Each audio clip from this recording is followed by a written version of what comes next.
సర్వప్రయత్నేన ఈశ్వరం శరణం రజ అన్నది శాస్త్రం. సర్వమానవాళికి మహర్షులు చెప్పినటువంటి సందేశం ఏమిటి అని అంటే, శరణం వ్రజ.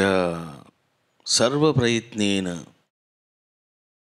అన్ని ప్రయత్నాల చేత నీవు ఒక పని చేయాలి అని చెప్పింది.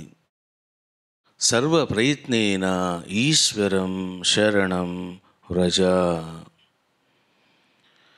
నీవు ఈశ్వరుడికి శరణాగతిని చేయుము అని చెప్పడం జరిగింది. మరి ఈశ్వరుడికి శరణాగతి ఏ విధంగా చేయాలి? నేను నీకు శరణాగతి చేస్తున్నాను అంటే సరిపోతుందా? చాలామంది నిన్నే నమ్ముకున్నాను, నీకు శరణాగతి చేశాను అని చెప్పి ప్రసాద భావంతో జీవిస్తూ ఉంటారు. అంటే ఏది జరిగినా కూడా నీ అనుగ్రహమే, నీ సంకల్పమే అని భావిస్తూ ఉంటారు. ఇది ఒక అవగాహన. కానీ పూర్ణమైనటువంటి సునిశ్చితమైనటువంటి మార్గము ఏమిటి అని అంటే, శరణాగతి చేయడంలో ఉన్నటువంటి రహస్యం ఏమిటి అని అంటే, నీవు సర్వబంధాల నుండి విడిపడాలి. మనిషికి ఎన్నో బంధాలు ఉన్నాయి. అవన్నీ విడిపడి, నేను నీకు శరణాగతి చేస్తూ ఉన్నాను, నీ ధ్యానములో ఉంటాను, నీ ఆరాధనలో ఉంటాను, నీ సేవలో ఉంటాను అన్నది అంత సులభమా అన్నది మనం పరిశీలిస్తే అది దుర్లభము అని మనకు అర్థమవుతుంది. మరి ఈశ్వరునికి శరణాగతి చేయడం అంటే ఏమిటండి అని అంటే, జ్ఞాత్వా దేవం ముచ్యతే సర్వపాశై అంటుంది శృతి. శాస్త్రం చెబుతూ ఉన్నది, నాయన నీవు ఈశ్వరుడికి శరణాగతిని చేయాలి అని అంటే ఏం చేయాలి? జ్ఞాత్వా, నీవు గ్రహించాలి, తెలుసుకోవాలి, దర్శించాలి. ఎవరిని? దేవం. ఎవరా దేవం అని అంటే ఈశ్వరుడు. జ్ఞాత్వా దేవం ముచ్యతే సర్వపాశై, అన్ని బంధాల నుండి వాడు విముక్తిని పొందుతాడు. చూశారా? అంటే ఎక్కడికి వచ్చారు మహర్షులు? శాస్త్రాలన్నీ ఎక్కడికి వచ్చినాయి అని అంటే, జ్ఞాత్వా దేవం, పరమాత్మను దర్శించు. అప్పుడే అతడికి నిజమైనటువంటి స్వేచ్ఛ లభిస్తుంది. మనిషికి ఎన్నో బంధాలు ఉన్నాయి. నాకు సంసారం అవసరం లేదు అని నువ్వు తప్పించుకొని పారిపోయినా ఒక బంధం నుండి మాత్రమే నువ్వు విడిపడ్డావు.